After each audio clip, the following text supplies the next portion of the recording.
Hey everyone, let's dive right into this explainer.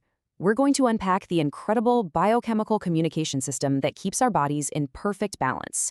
Imagine billions of cells needing to coordinate everything from a sudden burst of energy to digesting your lunch. Today, we're looking at exactly how they pull that off. Here's our roadmap for today. We'll start with the hormonal communication system, move into the adrenal stress response, look closely at the pancreas and glucose, break down how we regulate blood sugar, and finally dive into understanding and managing diabetes. All right, Section 1, the hormonal communication system. So, hormones. You know they're chemical messengers, usually proteins or steroids, pumped directly into the blood by specialized endocrine glands. The coolest part, they act a lot like the body's internal group text. The message gets broadcast to the whole network, but it's cleverly encrypted so only specific target cells actually read and react to it. It's literally a four-step secure delivery service. First, a gland secretes the hormone. Second, it diffuses into the blood. Third, it hitches a ride all over the body via the circulatory system. And fourth, this is the genius part, it binds to specific receptors on target cells. It's looking for an exact match, a specific receptor passcode, before it triggers any response at all. And looking at the cellular level here, it's wild how a first messenger, like adrenaline, doesn't even need to go inside the cell to completely change its behavior. It just docks on the outside. That simple binding triggers adenylyl cyclase to produce a second messenger inside the cell called cyclic AMP, or cAMP. And bam, that cAMP sets off a massive cascade of enzymes. It translates a knock on the outside door into a full-blown internal emergency response. Which brings us perfectly to Section 2, the adrenal stress response. So your adrenal glands, perched right above your kidneys, are essentially two completely distinct factories wrapped into one organ. You've got the outer layer, the cortex, which pumps out steroid hormones like cortisol to manage long-term stress. But then you have the inner core, the medulla. That's the one releasing catecholamines, your adrenaline, for those instant, short-term fight-or-flight moments. And when that medulla unleashes adrenaline, your body literally hotwires itself in seconds to either fight the threat or run for your life. Your heart rate and breathing instantly spike. Your cells start frantically tearing down stored glycogen into glucose so you have immediate energy. And your blood vessels actually constrict to divert blood away from non-essential stuff, blasting it straight to your brain and muscles. It's a complete, instantaneous system override. Moving right along, Section 3, the pancreas and glucose. Okay, after the stress passes, and maybe you've eaten a massive meal, we need to talk about the pancreas, tucked right below your stomach. Within it are these amazing little tissue clusters called the islets of Langerhans, sitting right next to your blood capillaries. They're constantly eavesdropping on your blood, ready to drop their chemical messengers the second they're needed. Inside these islets, we've got two star players, alpha cells, which secrete the hormone glucagon, and beta cells, which secrete insulin.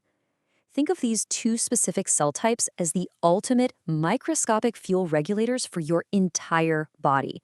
They are in a constant 24/7 battle to keep everything perfectly stable.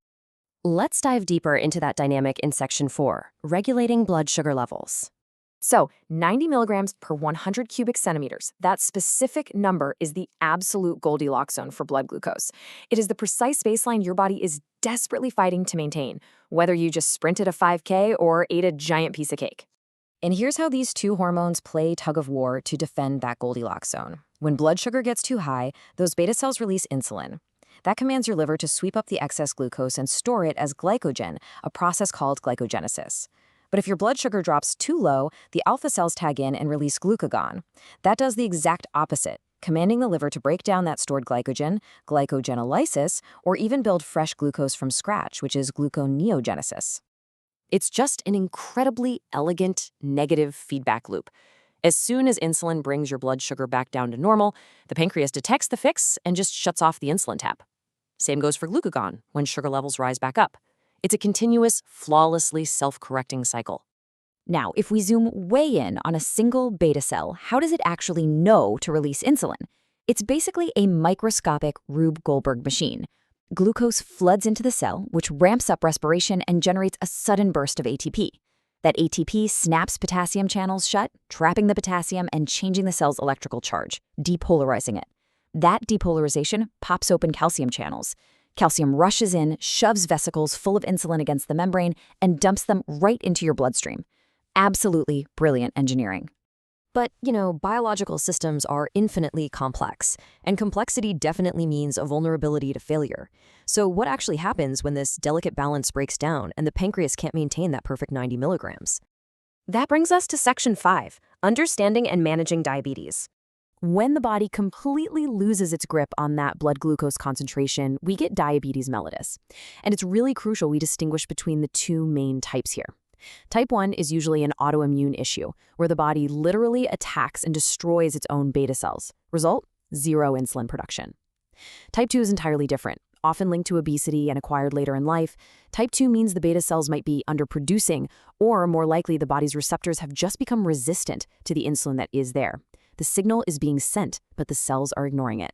Because the root causes of these two types are so vastly different, the treatment paths have to diverge as well. For type 1, since the body makes no insulin, you have to directly replace the hormone via regular injections, continuous pumps, or even transplanting healthy islet cells. Type 2, though, starts with lifestyle changes. If that doesn't cut it, we bring in medications like metformin to make the cells more sensitive to insulin again, or sulfonylureas to basically kick the pancreas into producing more. The evolution of diabetes treatment is a total marvel of modern science.